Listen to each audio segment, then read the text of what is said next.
ગુરુજીઓ અને મારા વહાલા વિદ્યાર્થી મિત્રોને રચનાના નમસ્કાર. માં અને માતૃભૂમિની સૌથી પહેલા મારા વંદન એ કદાચ પિતાએ આપેલા શ્રેષ્ઠ સંસ્કારો પૈકી એક ગણી શકાય. તો આજે હું તમને પિતા વિશે કંઈક કહેવા માંગુ છું.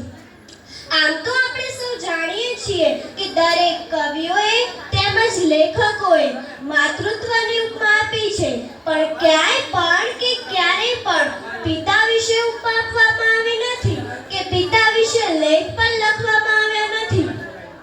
બાળક નાનું હોય અને મોટું થાય ત્યાં સુધી તેને માતૃપ્રેમ નિબંધ આવે છે, પણ ક્યારેય પણ તેને પિતૃપ્રેમ નિબંધ નથી આવતો.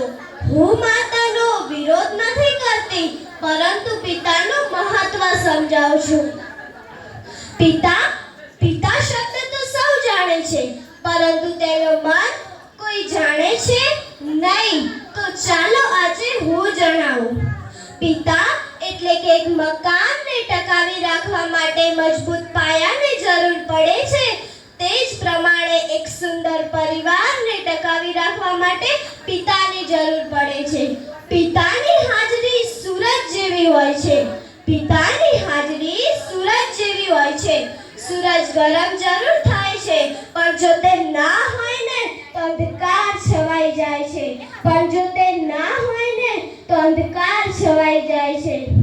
बच्चों का हर दुख जो खुद सहते हैं, भगवान की उस प्रतिमा को पिता कहते हैं. एक बात છે સાહેબ, જ્યારે તું નાનો હતો, પાપા પગલી ભરતો હતો અને ચાલતા ચાલતા જો પડી જતો ને, ત્યારે તારા મનમાં એક જ વિચાર આવતો કે પપ્પા છે ને.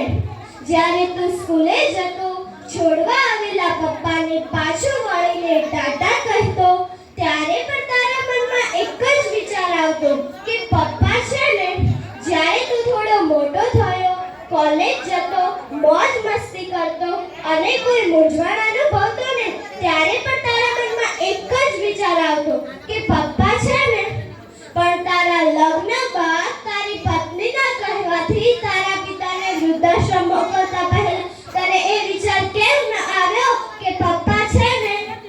અહીં બેઠા તમામને મારી એક જ વિનંતી છે કે તમે તમારા માતા કે પિતાને ક્યારે પણ વૃદ્ધાશ્રમ ના મોકલતા, કારણ કે તે છે ને ત્યારે જ તમે છો.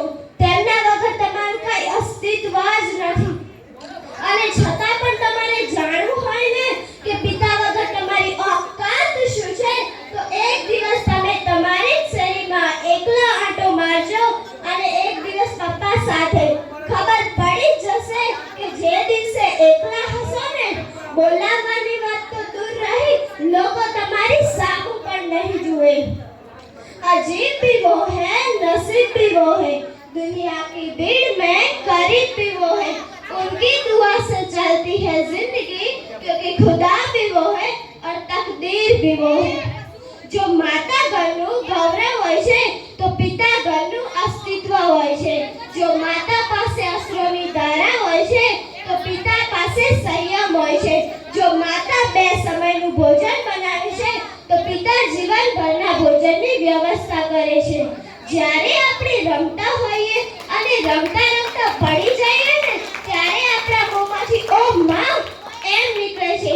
અને જ્યારે કોઈ ટ્રક આપણી પાસે આવીને અચાનક બ્રેક લગાડે ને, ત્યારે આપણા મોંમાંથી ઓ બાપ રે એમ નીકળે છે. કારણ કે નાના નાના સંકટો માટે માતા યાદ આવે છે અને મોટા મોટા સંકટો માટે પિતા યાદ આવે છે. પિતા એક એવી વ્યક્તિ હોય છે કે જેના પડછાયામાં દીકરીઓ રાજ કરે છે. પિતા એક એવી હસ્તી હોય છે કે જેના પગરખાથી પણ દીકરીને પ્રેમ હોય છે. જો માતા એક એવી બેંક હોય, જ્યાં તમે તમારા બધા જ દુઃખો જમા કરાવી શકો, તો હું કહું છું કે પિતા એક એવું ક્રેડિટ કાર્ડ છે કે જ્યાં તમને વગર બેલેન્સે પણ અઢળક ખુશીઓ મળે છે. અરે પિતા વિશે તો હું કહું એટલું ઓછું છે, પરંતુ સમયની મર્યાદાને ધ્યાનમાં રાખીને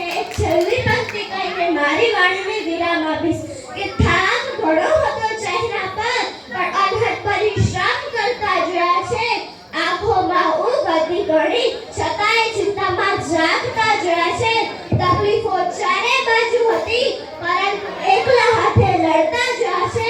તકલીફો કોઈને ભણાવતા ન હતા પણ અડધી રાત્રે ખુલ્લી આંખે અમારા ભવિષ્યના સપના સજાવતા રહ્યા છે.